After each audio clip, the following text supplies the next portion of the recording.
여러분에게 하나님의 은혜가 있으십니까? 나에게 주신 은혜가 무엇인가를 오늘 사도 바울의 이 말씀을 통해서 함께 깊이 돌아볼 수 있기를 원합니다. 혹시 여러분은 알람을 맞춰 놓았는데 알람을 내가 잠결에 끄고 자거나 아니면 깊이 숙면에 들어서 듣지 못하고 계속 잠을 잔 그런 기억이 있지는 않으십니까?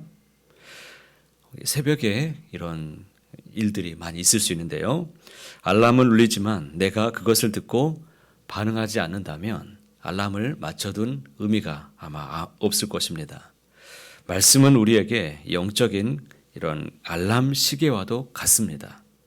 말씀을 듣고도 그것을 내가 무시해버리거나 그 말씀 받았지만 그것을 내게 은혜로 새기지 않는다면 영적인 게으름, 나태함에 우리는 빠질 수밖에 없습니다.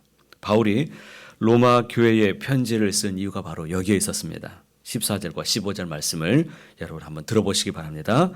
내 형제들아 너희가 스스로 선함이 가득하고 모든 지식이 차서 능히 서로 권하는 자임을 나도 확신하노라. 그러나 내가 너희로 다시 생각나게 하려고 하나님께서 내게 주신 은혜로 말미암아 더욱 담대히 대략 너희에게 썼노니.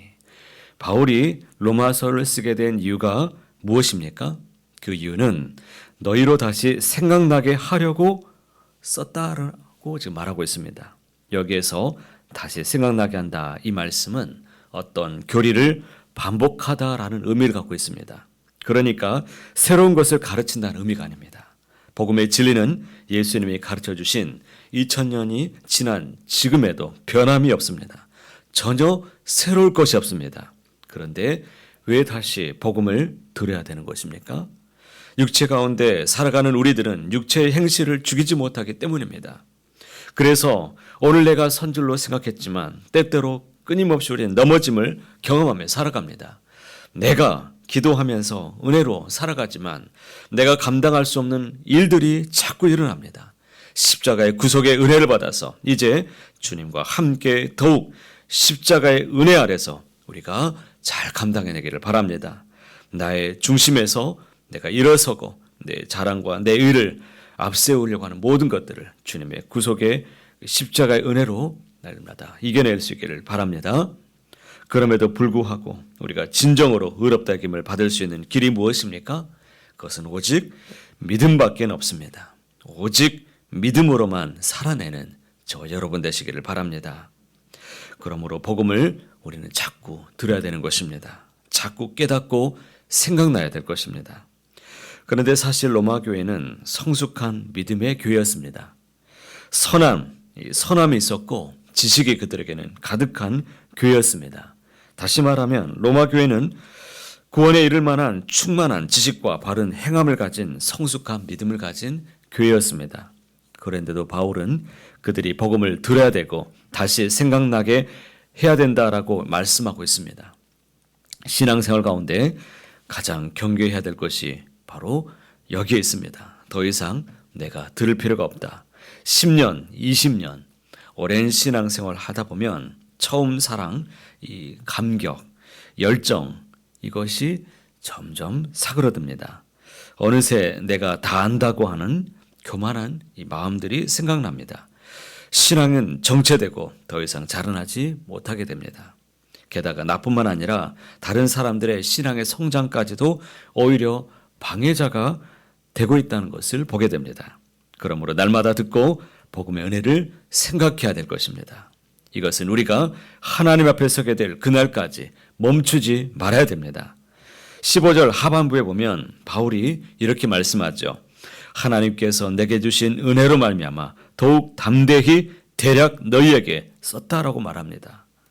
바울이 내게 주신 하나님의 은혜를 깨달아서 로마 교회 성도들에게 이 복음이 참된 의미를 다시 생각나게 하려고 썼다는 것을 강조합니다. 그렇다면 하나님께서 사도 바울에게 주신 은혜가 무엇입니까? 이 은혜가 무엇이냐 이것입니다. 16절의 말씀을 함께 읽도록 하겠습니다. 이 은혜는 곧 나로 이방인을 위하여 그리스도 예수의 일꾼이 되어 하나님의 복음의 제사장 직분을 하게 하사 이방인을 제물로 드리는 것이 성령 안에서 거룩하게 되어 받으실 만하게 하려 하심이라. 복음의 제사장이 되었다는 이 말을 강조하는데 이방인을 불러서 하나님과 화목하게 하는 귀한 직책을 받았다라는 것입니다. 그것이 바로 바울에게는 은혜였습니다. 이것은 우리에게도 동일한 직분입니다. 이 사도 바울의 고백을 통해서 오늘 우리에게도 동일한 은혜가 우리에게도 똑같이 주어졌음을 꼭 기억하시길 바랍니다. 하나님의 은혜로 우리는 구원의 자리로 부름받았을 뿐만 아니라 삶의 자리에도 부름을 받았습니다. 이것을 우리는 소명이라고 말합니다. 우리 각자가 속한 삶의 자리는 하나님이 우리에게 주신 귀한 소명입니다. 이것은 우리에게 주신 은혜로 주신 자리라는 그 뜻입니다. 그러면 지금 나를 부르신 내 삶의 자리는 과연 은혜로 느껴지고 계십니까? 가정, 교회, 직장에서 나에게 주어진 삶의 자리를 여러분은 하나님이 내게 주신 은혜로 여러분들이 여겨지고 있느냐 이것을 묻고 있습니다. 우리가 이를 진정으로 은혜라고 고백할 수 있을 때 우리의 삶은 믿지 않는 자들과 전혀 다른 놀라운 이런 은혜가 여러분 안에 주어지게 될 줄로 믿습니다. 사도 바울의 자랑이 무엇입니까? 18절 보시면 그리스도께서 이방인들을 순종하게 하기 위하여 나를 통하여 역사하신 것 이렇게 말합니다. 다시 한번 보십시오. 다시 강조하겠습니다. 그리스도께서 이방인들을 순종하기 위하여 나를 통하여 역사하신 것 이것이 바로 바울의 자랑이고 바울의 은혜입니다.